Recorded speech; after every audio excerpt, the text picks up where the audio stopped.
Hello and welcome to video number 7.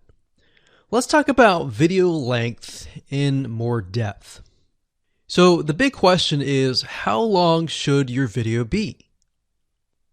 While yes, most folks have said that your video should be short due to attention span, and that's something that we've talked about in the past, and that definitely worked in the past, and that still is true that people's attention span are short. But today, in terms of YouTube, your video length should be longer, and here's why. Did you know that YouTube ranks your video based on how many minutes your viewer watches? We talked briefly about this in video number 1, but I want to talk about why that is the case. Statistically speaking, most people that we have found, based on statistics that we have seen in YouTube, most people watch about 50% of a video. Even the people that are interested in a video, they watch 50% of a video. So if that, in this case, is a 5-minute video, an average viewer is only going to watch about 2.5 minutes. Now, here's why that is important. If you're competing against someone who has a 30-minute video and their viewers watch 15 minutes, which is about 50%, well, guess what? Even if they can have less viewers than you, they're going to beat you because they have a longer video. So if you got the 2.5, they've got the 15 minutes, they can send less people and still beat you. And YouTube will favor them in the end. Now that, of course, is assuming that the views are legitimate and people are actually watching. And that's why user experience is so important. So to give you some real life practical application, let's hop on over to YouTube and I'm going to show you proof that this works.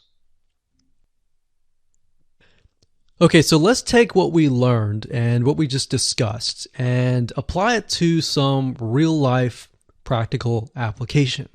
So if we head on back over to youtube.com, we type in the keyword Instant Pot recipes, we can see this one, and this one. So let's go ahead and open these up. So we got this one, and this one. So that's 1, 2, and 3. The first one has about roughly 8 minutes or 9 minutes. We'll say 9 minutes. The second one has about 27 minutes. And the third one has about 20 minutes. Okay. So essentially the second and third have about double the amount of time.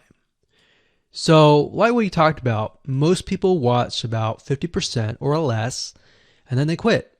That's the average, right? So if that's the case, this person here, even though they have more views, see that? 800,000 views, even though they have more views, they're competing with somebody with a 30-minute video. Essentially, it's 27 or 28, but close to 30. So if we round that, we'll just say this is 10, this is 30, and this is 20.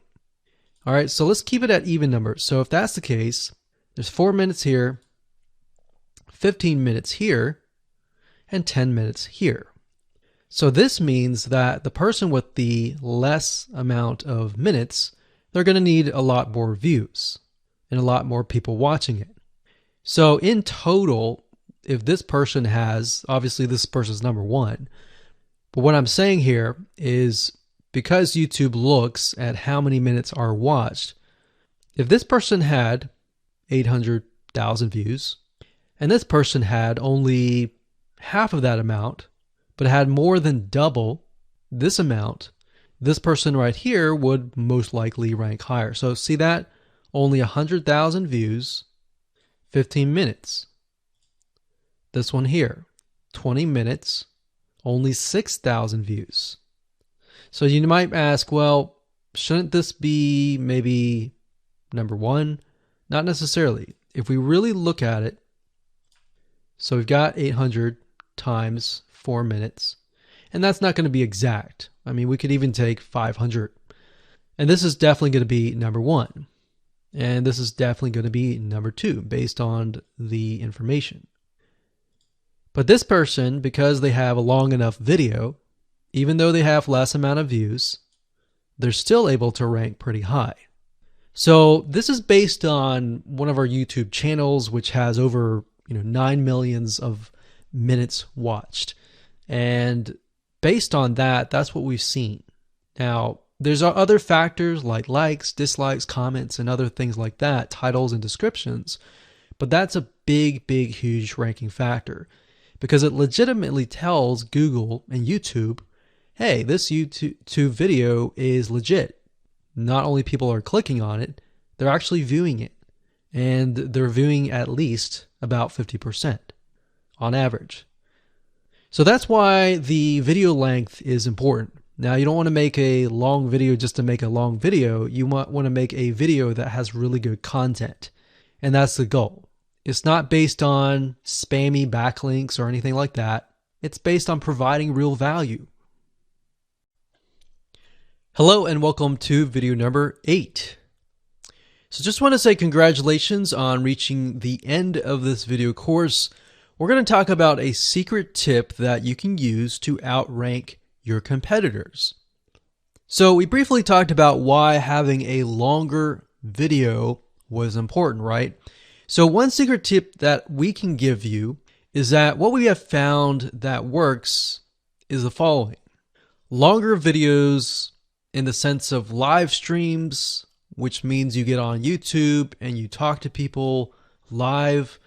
You have webinar replays and videos where people expect them to be longer. So in other words, people are expecting these to be longer.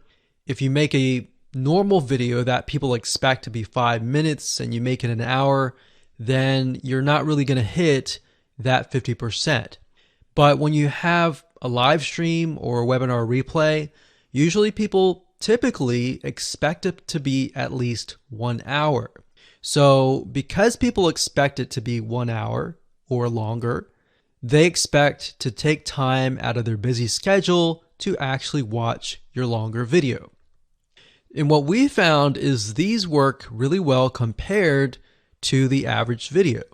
So let's discuss what you need to do in terms of software or even web applications that you need to create live streams and webinar replays. So in order to create a YouTube live stream, you're going to need to have a broadcasting software.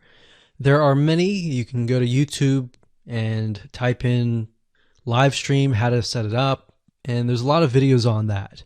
But this is one particular one that we have used and that has worked really well for us. It's called Open Broadcaster Software, and it's free, best of all. And that is located at obsproject.com. So as you can see here, there is versions for Windows, Mac, and Linux. So it's simply as easy as downloading and you can start streaming. So the reason why you need this software is basically what it does is it connects to the YouTube live stream system.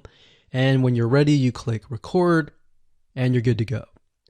Now, I'm not going to go in depth on how to use this product just simply because there are so many different options and so many different ways of using it. Now, like I said, the tip is when outranking your competitors to have longer views. This is good for kind of a face-to-face talking head type long video. Now, if you want to use a camera, you can do that. If you want to do something like screen capture, meaning you're going to show your screen, then you're going to want to use something like GoToWebinar. And you can go to gotomeeting.com/webinar to do that. Another tool that we have used, which as of now, it is free, and who knows, it could change. So GoToWebinar does cost money, but it's a nice way to kind of engage with people. So this is the route that I would go if you are engaging with people. If you're not engaging with people and you're simply doing screen capture, there is a tool called Use Loom. Let me show it to you. So useloom.com. Loom is essentially a Chrome plugin. And what it does is it allows you to record your screen. It's super easy to use. In fact, it's super, super fast. It's so fast that you can literally start recording, and within seconds when you're done, you'll have the video in hand. And you can download the actual video file to your computer really fast. So those are the three options that I would go to, and really depends on the avenue that you want to take. So like I said, create a longer video, but just don't create any content. Make sure that the content is valuable, because you want to make sure that people watch all the way through. Or if not, watch at least 50%.